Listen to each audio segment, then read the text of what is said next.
وفي التمرينة دي معانا أحمد إيهاب، ومن وقفته باين شغلانته إيه هي، وده برضه هيوضح لكم أكتر هو شغال إيه وعاوز يلعب باركور ليه. وفي البداية ابتدينا نلعب البيزكس بتاعة الباركور، وأول حركة اسمها مونكي، بعد كده حركة تانية اسمها كونج وده شكلها هي زي المونكي ولكن بننط من بعيد شوية. بعد كده نخش على اللي بعدها واسمها دبل كونج، ودي كانت أصعب بالنسبة له شوية ولكن عملها بسهولة جدا في الآخر ما شاء الله. بعد كده الحركة اللي بعدها واسمها سبيد، وبرضه عملها بسهولة ما شاء الله.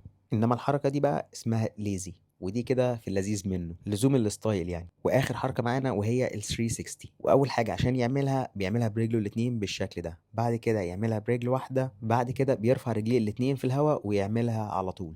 جامده مش كده؟ خلصنا الباركور نخش على الفري راننج، واول حاجه بنتعلمها هي حركه الفرونت فليب، وابتدينا نشتغل عليها على الارض في الاول، بعد كده نقلنا للاير تراك، ومجرد ما نقلنا للاير تراك عملها كويسه جدا ما شاء الله، ونزل على رجليه واقف بعد كام محاوله بس. وبكده اليوم الاول للتمرين يكون خلص. نخش بقى على اليوم التاني، وهنا جه عشان يتعلم حركه الباك فليب. وفي البدايه كالعاده وطبعا حفظته ان احنا بنرمي ظهرنا الاول على البوكس، بعد كده بنرمي على البوكس ده، ومجرد ما بيظبط الكلام بنروح عشان نرميها في الحوض السفنج او على مراتب. بس ما شاء الله اول واحده حرفيا ما كانش بيعمل اي حاجه، واكبر غلطه كان بيعملها ان هو كان بينزل بصدره جامد جدا وهو عاوز ينط. بس مره ورا التانيه ابتدينا نظبط الكلام، وابتدى ينزل ربع نازله فقط لا غير، وابتدت الباك فليب تتحسن ما شاء الله، ونزل على رجله واقف وما كناش مصدقين نفسنا. بعد كده قال لي سيبني انا هعملها لوحدي، وما شاء الله وداها لوحده وعملها كويسه جدا الله اكبر. ولقيته بيقول لي هو انا ما وقفتش ليه؟ قلت له لا دي مش بتاعتي، اعملها مره تانية وهتقف يا عم مش مشكله، زي كده بالظبط. وبكده يكون احمد ما شاء الله اتعلم الباك فليب والبيزكس بتاعت الباركور والفرونت فليب.